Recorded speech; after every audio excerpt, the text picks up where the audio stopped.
Hi everyone, it's Trevor the Whinging Pom again. If you like my videos, please subscribe. Just press the button, subscribe, and it doesn't cost you anything, so hopefully it will. Now today's story is about my grandparents. My grandfather's name was Alfred Neal, and my grandmother's name was Elsie Blurton. Grandad was born in 1901 and Nan was born in 1903. They were married at Canning Town in 1921. Now my grandfather's grandfather, I think it is, migrated from County Cork in Ireland. And when he arrived, he found it hard to get work and that, only get labour type work and all the rest of it. So he decided to change their name from O'Neill to Neil. Because at that time, the Irish were looked down on. And for his children to get better jobs, he decided to change the name of the family. Which sounds ridiculous today, doesn't it, Anyway, Nan, like Mum, was a party girl, and Grandad thought he was a bit of a ladies' man. I actually adored my grandfather. I consider him to be the most intelligent man I ever knew. He could talk on any subject, wouldn't make a difference, whether geography, history, you name it. Anyway, because he used to read a lot of papers too, of course, and politics. He loved politics. Now, we were sitting down there one day, and I'm about 17, I think, or 18, something like that. His Nan and Grandad were at Mum and Dad's place. And I went over to see him. My Granddad started. He used to love debating me. Never get upset with me. But he used to, frown.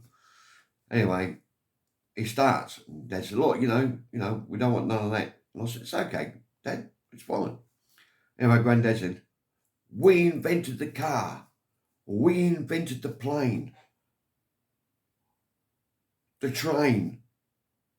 Industrial revolution. What have you invented? I said, Grandad, said, we invented the pill. And he laughed. He looked at me and said, you win. Yeah, funny bugger he is. I tell you.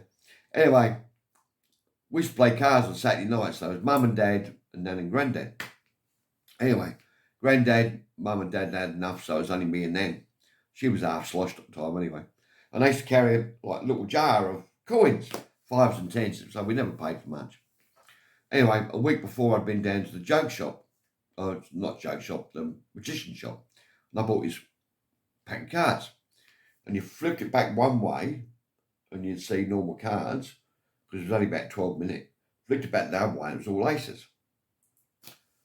Anyway, so I used this pack on but then. So I was sitting there and she's looking at the cards, she's smiling, laughing at me. She said, I'll bet this, I'll bet that. Anyway, her half jar was nearly empty. And I said, I'll have a look, man. What do you got? And she said, 4 aces. What do you got? I said, I got 5. And she said, you win. God, I tell you. And I never kept the money, of course. I gave it back to her. She thought it was funny at the time. But anyway. Yeah, buddy, Nan and Granddad used to go out to Inglewood, I think. Yeah, Inglewood Hotel, I think it was, with Mum and Dad. I went out there one night. And Mum and Nan used to get quite sloshed. Anyway, Nan used to wear this wig over her head. It was a bloody horrible wig. Anyway, halfway through the night, she gets sloshed and she started dragging like that. And it'd be hanging off one side. Everyone's looking at her, but no one ever says anything to her. They're used to her by then. Anyway, we get outside and there's a few people talking. And this woman, about Granddad's age, or a bit younger, he starts chatting her up, I'm the ladies' man. And then to her, bloody hell. You think she's going to be interested in you? So he stopped after that. Now, my Grandad hated Winston Churchill. Now, you wouldn't think so, would you? Because my Grandad was through the Second World War and everything else.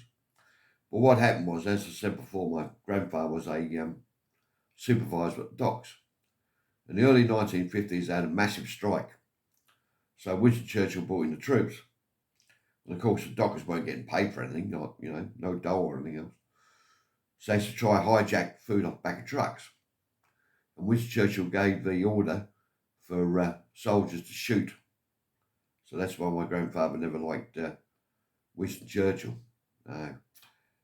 Anyway, they used to live in Elizabeth Grove. My granddad would have been in his 70s, at least his 70s then. He walked 4 miles to the supermarket at the town centre, then walked 4 miles home with his shopping. Because he used to do all the shopping, a lot of the work around the house. Because Nan was a bit of a bleeder, as in losing blood all the time, if she scraped herself or anything else. So was my mum, actually. And he once stayed with me and Kelly when we lived at Strathdowney. That was about, 20 k's from Mount Gambier. That's all farmland. We knew all the farmers, so we could walk anywhere we wanted to go. And he used to get up in the morning when he stayed with us for a week, and he'd go for a 5-mile walk. Anyway, this one morning we used to have a dog called Mishka. Beautiful little sheltie she was. Anyway, come back, and we just got up. He said, "Oh, Mishka awake, is she?" I said, "Yeah." "Come on, Mishka." Took her for another 5-mile walk. I tell you, God, he was a fit man, and he was a lovely man.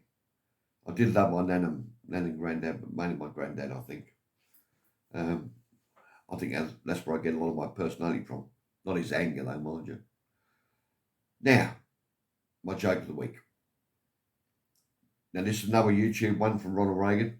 It's pretty stupid, but anyway. Ronald Reagan goes to America. Goes to Russia, sorry, not America.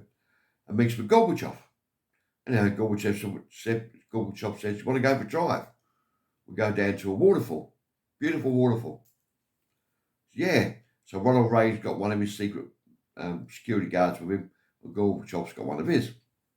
Anyway, gets to the waterfall looking over. And Gorbachev says, "You know what? If I told my secret serviceman to jump, he'd jump." Ronald Reagan trying to outdo him. "So would mine." So Ronald Reagan says to his security guard, he says, "Jump to the waterfalls." He's like, "Can't, sir. I've got a wife and 3 kids." Oh, okay. So then Gorbachev turns around to his security guard and says, "Jump." Next minute, the Russian jumps in the water. Massive waterfall. And the American security guard rushes down to see if he's okay. And he said, "What did you jump for?" He said, "I've got a wife and 3 kids." Anyway, that's it for today. I hope you enjoyed it. I love you all. God bless. Stay safe. Bye for now.